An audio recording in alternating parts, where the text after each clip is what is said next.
Student, good morning. Class 9th का आज हम यूनिट 5 स्टार्ट कर रहे हैं। क्लास 9th में हम फिजिक्स का सिलेबस शुरू कर रहे हैं। देखिए, क्लास जो 9th है इसके अंदर हमारे पास जो टोटल जो यूनिट है वो 5 यूनिट है। कितनी है बेटा? 5 यूनिट है। और यूनिट जो फर्स्ट है इसके अंदर यूनिट फर्स्ट है उसका क्या नाम है? मोशन। क्या है? मोशन। क्या है? मोशन। और जो यूनिट सेकंड है उसका क्या नाम है? Force and law of motion. Force and law of motion. और जो यूनिट थर्ड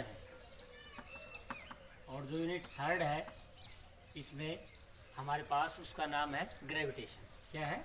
ग्रेविटेशन। क्या है? ग्रेविटेशन। और जो यूनिट फोर्थ है हमारे पास वो है work and energy. Work and energy. और जो हमारे पास इसी में हम इस अगली जो एक यूनिट होती है फ्लोटेशन, उसको इसी में जोड़ देते हैं, वर्क एनर्जी एंड फ्लोटेशन। और यूनिट जो फिफ्थ है वो है हमारे पास साउंड। क्या है?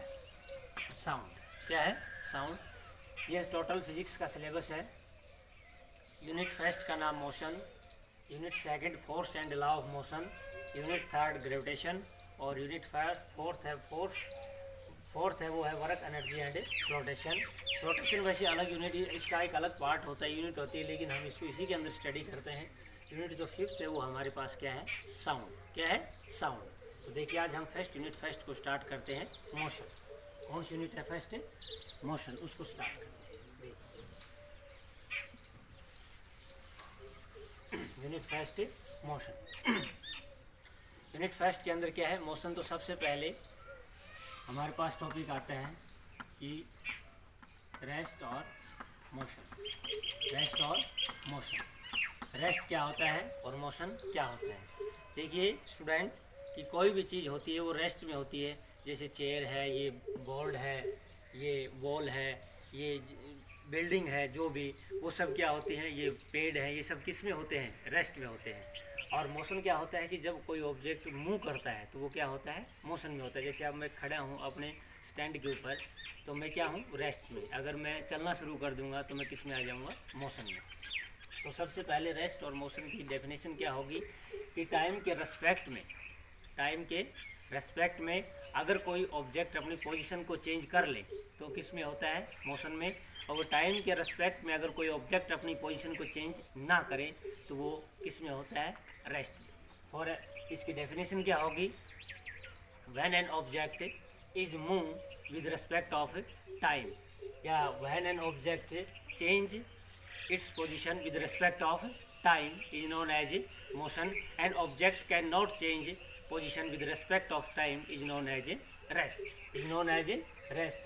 कि रेस्ट और मोशन की डेफिनेशन कि जब कोई ऑब्जेक्ट अपनी टाइम के रेस्पेक्ट में अगर अपनी पोजीशन को चेंज कर ले तो वो क्या होता है? मोशन। और टाइम के रेस्पेक्ट में अगर कोई ऑब्जेक्ट अपनी पोजीशन चेंज नहीं करे तो वो किस में होता है? रेस्ट में। किस में होता है वो? रेस्ट। किस में होता है? रेस्ट में। इसमें होता है? रेस्ट में। ठीक है, सिंपल था रेस्ट और मोशन में। लेकिन इसमें हमारा जो टॉपिक है वो अब स्टार्ट होता है scalar and vector quantity. Scalar and vector quantity कि स्केलर क्वांटिटी क्या होती है और वेक्टर क्वांटिटी क्या होती है।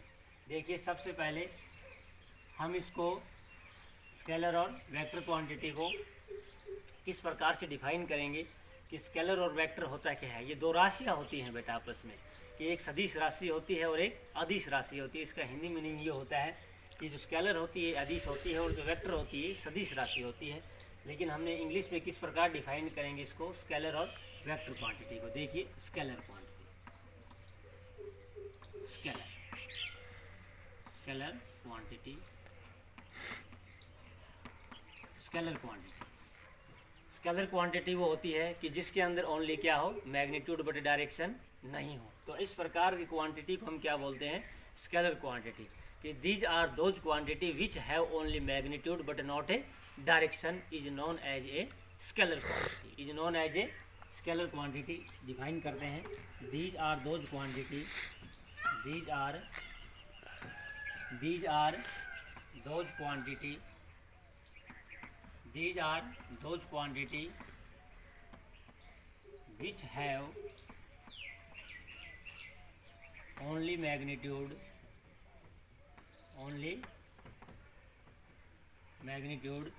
but not direction, but not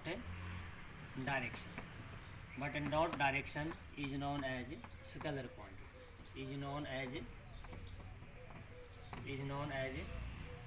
scalar quantity, is known as scalar quantity। कि स्केलर क्वांटिटी ऐसी क्वांटिटी होती है जिसके अंदर ओनली क्या हो, मैग्नीट्यूड बट डायरेक्शन नहीं हो, तो वो कौन सी क्वांटिटी होती है, स्केलर क्वांटिटी। और वेक्टर क्वांटिटी क्या होती है कि जिसके अंदर मैग्नीट्यूड भी हो और डायरेक्शन भी हो, both magnitude and direction is known as a vector quantity, is known as a vector quantity. इसके एग्जांपल देखते हैं हम। स्केलर क्वांटिटी के जो एग्जांपल्स होते हैं वो क्या होते हैं, देखिए, distance,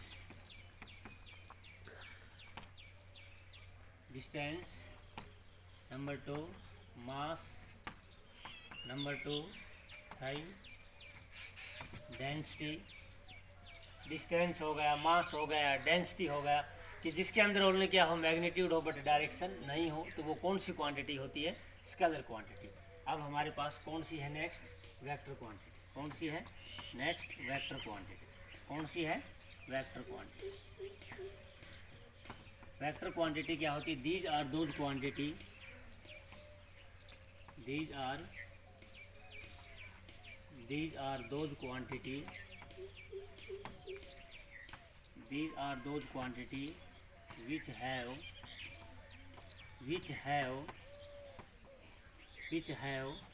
both magnitude and direction, which have both magnitude and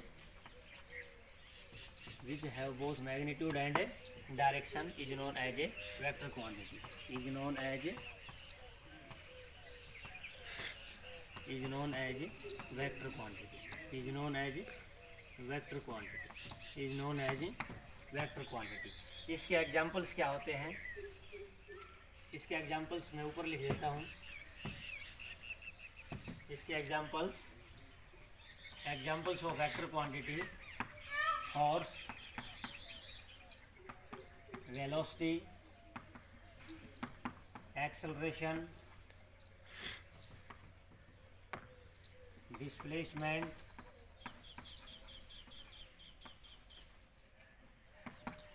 force, velocity, acceleration, displacement, ETC। ये क्या हो गई, वेक्टर क्वांटिटी।